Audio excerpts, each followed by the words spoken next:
ഓം അഗത്തീശ്വരായ നമഃ. എല്ലാവർക്കും വണക്കം.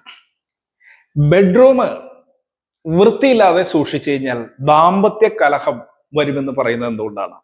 ഇത് നമുക്ക് അസ്ട്രോളജിക്കലി ഒന്ന് ഡീകോഡ് ചെയ്യാം. ബെഡ്റൂം എന്ന് പറഞ്ഞാൽ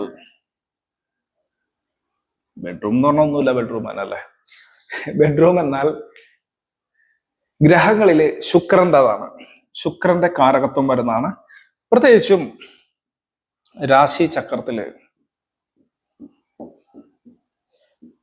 വൃഷഭ തുലാരാശികളാണ് ബെഡ്റൂം. ഈ തുലാരാശിയിൽ ജനിച്ചിരിക്കുന്ന ആൾക്കാരുടെ വീട്ടിൽ പോയി നോക്കുക, മിക്കവാറും ബെഡ്റൂം നല്ല ക്ലീൻ ആക്കി വെച്ചിട്ടുണ്ടാവും, ശുക്രൻ നല്ല സ്ഥാനത്താണെങ്കിലും. അപ്പോ ബെഡ്റൂം ശുക്രനതാണ്, ശയനസ്ഥാനമാണ് അല്ലെ. ഇതൊക്കെ ഒറ്റ വരിയില് ഹോരാചാര്യൻ പറഞ്ഞു, വരഹമിഹിരാചാര്യൻ പറഞ്ഞു. ഹോര വേറെ ഉണ്ട് കേട്ടോ, പരാശര ഹോര എന്ന് പറഞ്ഞു കഴിഞ്ഞാൽ വേറെ ലെവല് സംഭവമാണ്, പലരും കണ്ടിട്ടുണ്ടാവാൻ സാധ്യതയില്ല. അപ്പോ ദേവ, അമ്പു, അഗ്നി, വിഹാര, കോശ, ശയന, ഷിത്യുത്കരാച്യുത്ക്രമാത് എന്നാണ് പ്രമാണം. അപ്പോ ശയനസ്ഥാനമായ കിടക്കുന്ന സ്ഥാനമാണ് ശുക്രന്റെ സ്ഥാനം. അപ്പോ ശുക്രന്റെ സ്ഥാനം ക്ലീൻ ആയിരിക്കണം. ശുക്രന് ശനി എന്ന് പറയുന്ന ഗ്രഹം ബന്ധുവാണ്. എന്നാലോചിക്കുക, ശനി എന്ന് പറയുന്ന ഗ്രഹം ബന്ധു ആണ്. എന്നാൽ ഇവിടെ ഒരു പ്രശ്നമുണ്ട്. ഞാൻ പറയുകയാണെങ്കിൽ ശുക്രൻ എന്ന് പറയുന്നത് നമ്മുടെ ബോഡിയില് കാമകലയാണ്, കാമകല. ഈ കാമകലയായിട്ടുള്ള ശുക്രൻ എന്ന് പറയുന്ന ഗ്രഹം കാമകല മാത്രമല്ല കേട്ടോ, വേറെ പല കലകളും ഉണ്ട്. 16 കലകളിൽ വേറെ സ്ഥാനങ്ങൾ ശുക്രനുണ്ട്. ഈ ശുക്രന്റെ സ്ഥാനമായ കിടപ്പുമുറിയില് ബെഡ്ഷീറ്റ് ഒന്നും അലക്കുന്നില്ല, വേണ്ട വിധത്തിൽ ക്ലീൻ ആക്കി ഇടുന്നില്ല, പഴയ ബെഡ്ഷീറ്റ് തന്നെയാണ് ഇട്ടുകൊണ്ടിരിക്കുന്നത്, തലയണോറൊന്നും മാറ്റുന്നില്ലെങ്കിൽ അവിടെ ഗുളികന്റെ കാരകത്വം വരും. മാന്തി മന്ദന്റെ കാരകത്വം വരും എന്നാണ് പലരും വിചാരിക്കുക, ശനിയുടെ കാരകത്വം വരുമെന്നാണ് പലരും ചിന്തിക്കുക. എന്നാൽ ഗുളികന്റെ കാരകത്വം വരും. ഏത് ഗ്രഹത്തോട് കൂടി ഗുളികൻ ചേർന്ന് കഴിഞ്ഞാലും ആ ഗ്രഹത്തിന്റെ കാരകത്വത്തെ നശിപ്പിക്കും, ബാധയായി മാറും എന്നുള്ളതാണ്. അപ്പോൾ അത് ബാധിക്കപ്പെടും. എന്തിനെ ബാധിക്കും? ഗുളികന്റെ കൂടെ ശുക്രൻ ചേർന്ന് കഴിഞ്ഞാൽ ദാമ്പത്യത്തിന് പ്രശ്നം ഉണ്ടാക്കും, ദാമ്പത്യ പ്രശ്നം ഉണ്ടാക്കും. ശനി ചേർന്നാലും ദാമ്പത്യത്തില് മടുപ്പ് ഉണ്ടാക്കും. അപ്പൊ ശനിയുടെ കാരകത്വം മടുപ്പ് എന്നുള്ള അവസ്ഥയിലേക്ക് എത്തിക്കും. ക്ലീൻ അല്ലാത്ത ബെഡ്റൂം, ക്ലീൻ അല്ലാത്ത വസ്ത്രം ധരിച്ച് ബെഡ്റൂമിൽ ഇരിക്കുക, കുളിക്കാതെ ബെഡ്റൂമിൽ കയറുക മുതലായ കാര്യങ്ങളൊക്കെ ശനിയുടെ കാരകത്വവും ഗുളികന്റെ കാരകത്വം ഒരുമിച്ച് വരും. അപ്പൊ എന്തുകൊണ്ടായിരിക്കും നിങ്ങൾ ആലോചിക്കും, ശുക്രൻ സൗമ്യ അർക്കി സുഹൃതോ സമകുജ കുരു ശുക്രസ്യ ശേഷാവരി എന്നാ പറഞ്ഞേക്കണം അല്ലെ. അപ്പൊ എന്തുകൊണ്ടായിരിക്കും ശുക്രന് ശനി ബന്ധുവാണെന്ന് പറയണേ?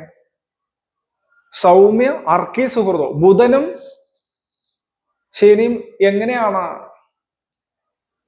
ശുക്രന് ബന്ധുവാകുന്നതെന്ന് അറിയാവോ? ശുക്രൻ എന്ന് പറഞ്ഞാൽ ലോങ് എന്ന് പറയുന്ന ഒരു അവസ്ഥയുണ്ട്, ലോങ് ലാസ്റ്റിംഗ് ബട്ട് സ്ലോ. മന്ദൻ എന്ന് പറഞ്ഞാൽ പതുക്കെയാണ്, പതുക്കെ പതുക്കെ പതുക്കെ നീങ്ങുന്ന ഒരു ഗ്രഹമാണ്. മന്ദന്റെ അവസ്ഥ തന്നെ പതിയെ ചെയ്യുക ഒരു കാര്യം എന്നുള്ളതാണ്. അപ്പൊ ശുക്രന്റെ കർമ്മമായിട്ടുള്ള, ശുക്രന്റെ കർമ്മം എന്താണെന്ന് നിങ്ങൾക്ക് അറിയാലോ, ഞാൻ പറയണ്ടല്ലോ. ആ ശുക്രന്റെ കർമ്മം, ശുക്രന്റെ ബെഡ്റൂമിലുള്ള കാര്യം വളരെ പതുക്കെ ചെയ്യുകയാണെങ്കിൽ അത് ഏറ്റവും നല്ലതായിരിക്കും.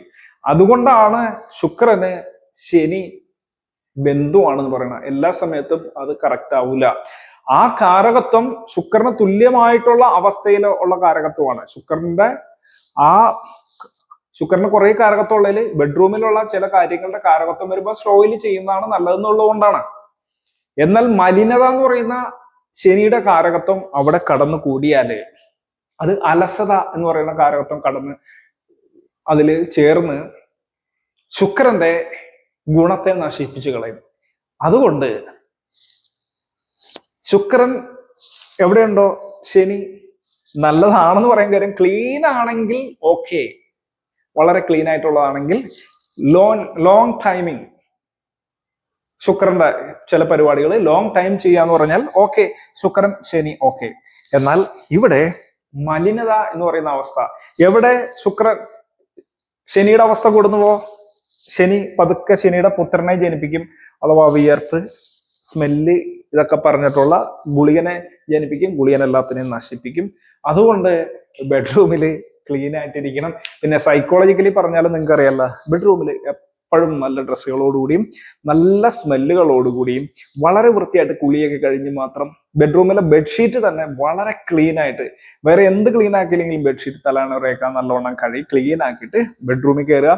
നിങ്ങൾ ഒറ്റയ്ക്ക് കിടക്കുകയാണെങ്കിലും, നിങ്ങൾ ദാമ്പത്യ ബന്ധത്തില് ഭാര്യയും ഭർത്താവ് ഒരുമിച്ച് കിടക്കുകയാണെങ്കിലും ബെഡ്റൂം ക്ലിയർ ആയിരിക്കുക. ബെഡ്റൂമിൽ ഉള്ള ആളും വളരെ ക്ലീൻ ആയിരിക്കണം. എങ്കിലേ നിങ്ങളുടെ ദാമ്പത്യം ശരിയാവൂ. മാത്രമല്ല അത്ര ക്ലീൻ ആയിട്ട് കിടന്ന് ഉറങ്ങി കഴിഞ്ഞാൽ രാവിലെ എണീക്കുമ്പോൾ ഫുൾ പവർ ആയിട്ട് നിങ്ങൾക്ക് എണീക്കാൻ പറ്റും. നിങ്ങളുടെ കാര്യങ്ങളൊക്കെ വളരെ സ്മൂത്ത് ആയിട്ട് പോകും. അതുകൊണ്ടൊക്കെ തന്നെയാണ് ജ്യോതിഷത്തിൽ ഇങ്ങനെ കാരകത്വങ്ങൾ വളരെ ക്ലിയർ ആയിട്ട് കൊടുത്തിട്ടുള്ളതും. അപ്പോൾ ഞാൻ ആ കാരകത്വം നിങ്ങളോടൊന്ന് ഡീകോഡ് ചെയ്ത് പറഞ്ഞു തന്നുള്ളൂ. എന്തായാലും ക്ലീൻ ആയിട്ട് തന്നെ ഇരിക്കാൻ ശ്രദ്ധിക്കുക. ഇന്നേക്ക് ഇത്രയുള്ള എല്ലാവർക്കും വണക്കം. ഓം അഗത്തീശ്വരായ.